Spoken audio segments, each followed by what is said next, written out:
दोस्तों, Google sheet क्या है? आपने इसका नाम तो सुना होगा, लेकिन इसका काम क्या है ये आपको अगर नहीं पता है तो इस वीडियो को जरूर आप पूरा देखें। हम जानेंगे गूगल शीट के बारे में आज के इस वीडियो के अंदर। दोस्तों, गूगल शीट आप उसी प्रकार से यूज कर सकते हो जैसा कि आपने कंप्यूटर के अंदर MS एक्सेल को यूज किया होगा। बिल्कुल एक स्प्रेडशीट प्रोग्राम है। इसके अंदर आप क्या कर सकते हो, अपने डेटा को मैनेज कर सकते हो, फॉर्मूला वगैरह एंटर करके आप कैलकुलेशन को बहुत सरल बना सकते हो। सटीक जवाब आपको इसके अंदर मिल जाता है। कैलकुलेशन के अंदर आप इसमें डाटा एंट्री कर सकते हो। अगर आपने कंप्यूटर के अंदर MS एक्सेल चलाया है तो MS एक्सेल का सारा काम गूगल शीट पर हो सकता है ऑनलाइन। गूगल शीट के अंदर एक्सेल से कहीं गुना ज्यादा आपको और भी फीचर्स मिलेंगे जो कि आप यूज कर सकते हो।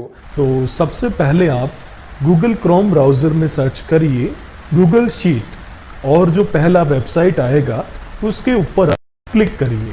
अब यहाँ पर दो ऑप्शन आपको दिखाई देंगे, पहला ट्राई शीट्स फॉर वर्क और दूसरा गो टू शीट। आप गो टू शीट्स के ऊपर क्लिक करिए। अब यहाँ पर आपको अपना जीमेल आईडी से लॉगिन करके रखना होगा। उसके बाद में यहाँ पर आप देखोगे कि पहले से कुछ आपको टेम्पलेट्स दिखाई दे रहे हैं। हमें शुरुआत करने के लिए ब्लैंक के ऊपर क्लिक करना है। जब आप ब्लैंक के ऊपर क्लिक करोगे तो आपको कुछ इस प्रकार से इंटरफेस दिखाई दूंगा। अभी इंपॉर्टेंट इसके बेसिक सॉफ्टवेयर कैसे ये काम करता है और क्या इसके टूल्स है वो मैं आपको बता देता हूँ। देखो, यहाँ पर ये जो ABCD लिखी हुई है ना, इसका मतलब होता है कि ये पूरे कॉलम है, ऐसे लंबे ये पूरे एक कॉलम है। आप इसको माउस का लेफ्ट बटन दबा के सेलेक्ट कर सकते हो एक एक को। और इस तरफ ये जो 1 से लेके यहाँ पर अनलिमिटेड गिनती आती जाती है, जैसे जैसे आप स्क्रॉल करोगे ये होता है रो। रो का मतलब लाइन है, इस तरीके से खड़े तो हो गए कॉलम और ये ऐसी हो गई रो। और एक चीज और, जब आप माउस का बटन कहीं पर भी बॉक्स के ऊपर रखोगे तो यहाँ पर एक आपको दिखाई देगा, जैसे कि F6 दिखाई दे रहा है। अभी मैंने यहाँ पे क्लिक किया तो C3, मैंने A के यहाँ पे 1 पे क्लिक किया तो A1। इसका मतलब ये होता है कि अभी मैं A कॉलम के अंदर फर्स्ट वाले रो के अंदर हूँ, 1 नंबर रो के अंदर हूँ। अगर मैं दूसरे पे क्लिक करता हूँ तो यहाँ पे बताएगा A2। जैसे अगर मैं B के ऊपर जाऊँगा, B1 आ रहा है, मतलब कि मैं B के अंदर पहली लाइन के ऊपर हूँ। अगर मैंने कहीं पर भी क्लिक कर दिया तो डायरेक्ट ये बता देगा कि H में आप 14 नंबर रो पे हो। तो ये कब काम आएगा, जब आप बहुत सारी डाटा एंट्री करोगे और आपको पता लगाना है कि हम किस एक्टिव सेल के अंदर है, तो ये बहुत काम का ही। उसके बाद में देखो, अब मैं क्या करता हूँ, जैसे कि आपको इसके अंदर टाइपिंग करनी पड़ती है कुछ आपकी, जैसे किसी के कॉन्टेक्ट नंबर है, किसी का एड्रेस है, ये काम की चीज़ होती है, उसमें काम आता है। अब जैसे मैंने यहाँ पे एक सैंपल, ये इतना सा मैंने लिखा, और अगर इसको मुझे बोल्ड करना है तो ये बोल्ड करने का ऑप्शन दे रखा है। इस कभी को आप सेलेक्ट करो फिर बोल्ड कर दो तो ये बोल्ड हो जाएगा। कलर चेंज करना है तो कलर आप यहाँ से चेंज कर सकते हो, और भी बहुत सारे इसमें ऑप्शन दे रखे हैं। अभी एक चीज़ मैं आपको दिखाता हूँ, चलो एक सिंपल सा मेथड दिखाता हूँ कि अगर आपको एक रिजल्ट बनाना है किसी भी स्टूडेंट का, सब्जेक्ट एग्जाम्पल के लिए मैंने यहाँ पे सब्जेक्ट लिखे हिंदी, इंग्लिश, और चलो सब्जेक्ट को हम ऐसे लिख लेते हैं जैसे कि हमारे रिजल्ट्स में आते हैं, जैसे कि हिंदी इंग्लिश लिख दिया, फिर यहाँ पे साइंस लिख दिया, फिर नीचे हमने सोशल लिख दिया, फिर हमने यहाँ पे कुछ मैथ्स लिख दी, और अदर सब्जेक्ट में हम कोई भी ले लेते हैं, ड्राइंग का हो गया, एनवायरनमेंट स्टडी, वो कुछ भी हम यहाँ पे ले लेते हैं। स्टूडेंट का नाम, रोल नंबर वो हम नहीं लिखते हैं, पहले हम केवल एक बार देख लेते हैं कि आखिर ये काम कैसे करता है, इंटरेस्टिंग है या नहीं है। अब देखो, जब हम कैलकुलेशन करते हैं ना, कैलकुलेटर ओपन करके हम मान लो कुछ भी कैलकुलेशन करते हैं, तो इसमें क्या होता है कि हमें हर एक चीज चेंज करनी पड़ती है। अभी जैसे मान लो मैंने 50 प्लस 50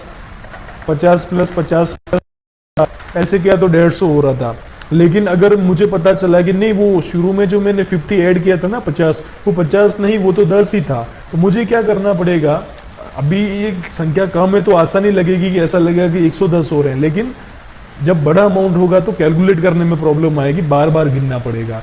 उसी को सॉल्व करने के लिए इस चीज़ को बनाया है गूगल शीट को। जैसे किसी बंदे के इस स्टूडेंट के 100 में से कितने नंबर आए, मान लो 50 नंबर हिंदी में आए, 80 नंबर इंग्लिश में आए, चलो हिंदी को हम 90 पे रखते हैं, राष्ट्रीय भाषा है। साइंस में हमें 50 आए, सोशल के अंदर भी 60 आए, मैथ्स के अंदर भी 80 आए और अदर सब्जेक्ट में भी 80 आए।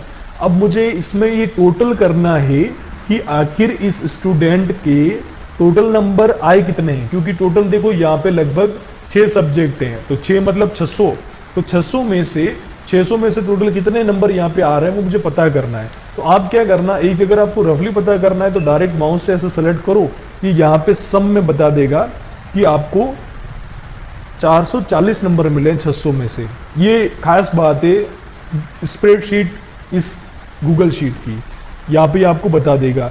और इसमें ये परसेंटेज वगैरह भी बता देता है, एवरेज का मतलब होता है परसेंटेज, इसमें ये भी बता देता है। लेकिन अगर आपको क्या करना है, यहाँ पे लिखा हुआ दिखाना है, तो फॉर्मूला भी इसमें एंटर होता है, वो भी बहुत ज़बरदस्त है। अब जैसे हमें इसमें टोटल करना है तो हमने क्या करेंगे, फॉर्मूला एंटर करने के लिए यहाँ पे हमें सम लगा देना है। सम का मतलब होता है जोड़ना। सम लगा के शिफ्ट के साथ में 9 नंबर दबाओ, ब्रैकेट ऑन हो जाएगा। और इसमें ये एग्जाम्पल के लिए पहले बता रहा है कि आपको ये करना है क्या, अगर ये करना है एक्सेप्ट करते हो तो टैब की दबा दो, तो ये टैब की करके बता देगा। लेकिन इसमें आप एक चीज़ देखो, इसमें यहाँ पे है ना, इसने फर्स्ट नंबर रो को सेलेक्ट नहीं किया है, B2 को सेलेक्ट कर लिया है, तो आप इसमें मैनुअली B1 लिखो। ये मैंने शुरू में क्यों बताया B1 B2 वाला, वो ये सारी एक्टिव चीज़ें कि अगर कहीं पे कुछ आपको लग रहा है कि नहीं ऐसा नहीं ऐसा होना चाहिए तो आप उसको सही करो। अब देखो B1 से लेके B6 तक फिर एंटर करो, तो 440 नंबर हो रहे हैं, जो कि आप यहाँ पे ऐसे दिखा सकते हो। अब अगर किसी को यहाँ पे परसेंटेज भी दिखाने हैं कि परसेंटेज कितने बन रहे हैं, तो परसेंटेज के लिए भी सेम मेथड है। यहाँ पे जैसे कि ये आप रिजल्ट को तो बाद में आप चेंज भी कर सकते हो और साथ में आप अच्छा सा फॉर्मेट भी डिज़ाइन कर सकते हो। और एक जो मैं चीज़ बता रहा था ना, वो कैलकुलेटर में अलग अलग टुकड़े, वो अगर कुछ चीज़ें वापस से चेंज हुई तो पूरा अमाउंट चेंज नहीं होता है, वो इसमें हो जाता है। जैसे मान लो आपको पता चला कि हिंदी में 90 नंबर नहीं 50 नंबर ही आए थे, 50 लिख के एंटर करोगे ना, तो जो फाइनल अमाउंट था ना ये भी चेंज हो जाएगा, आपकी मेहनत बचेगी। ऐसे अगर इंग्लिश में 50 नहीं 80 नहीं केवल 36 नंबर ही आए थे, तो देखो यहाँ पर भी नंबर चेंज हो जाता है, यही खासियत होती है इसकी। अब परसेंटेज अगर आपको पता करना है कि कितने परसेंट बन रहे हैं, तो इसका भी एक ऑप्शन और है, फॉर्मूला एंटर करके इक्वल लगाओ, एवरेज यहाँ पे लिखो एवरेज, देखो ये यहाँ पे सेकंड नंबर पे आ रहा है एवरेज, इसको आप सेलेक्ट करो। उसके बाद में ये देखो रेंज यहाँ से क्या है, मैंने बताई थी B1 से लेके B6 तक, वो आप डायरेक्ट टैब दबा दो। कितने परसेंट बन रहे, 100 में से 59.33, आगे ये 33 आता रहेगा, बाकी 33 यहाँ पे परसेंटेज बन रहे हैं। अब यहाँ पे अगर आपने पूरा स्टूडेंट का नाम, रोल नंबर सब कुछ लिख दिया होता है, स्कूल का नाम, तो आपका एक पूरा आप खुद ही रिजल्ट बना सकते थे इतना सा सीखने के बाद में। लेकिन मैं चाहूँगा कि आप इसके बारे में और जानो, चैनल को आप हमारे सब्सक्राइब कर लो, आगे और भी कुछ वीडियोस आएंगे तो नोटिफिकेशन आपको मिल जाएगा और बिल्कुल सरल शब्दों में आपको ये सीखने को मिलेगा।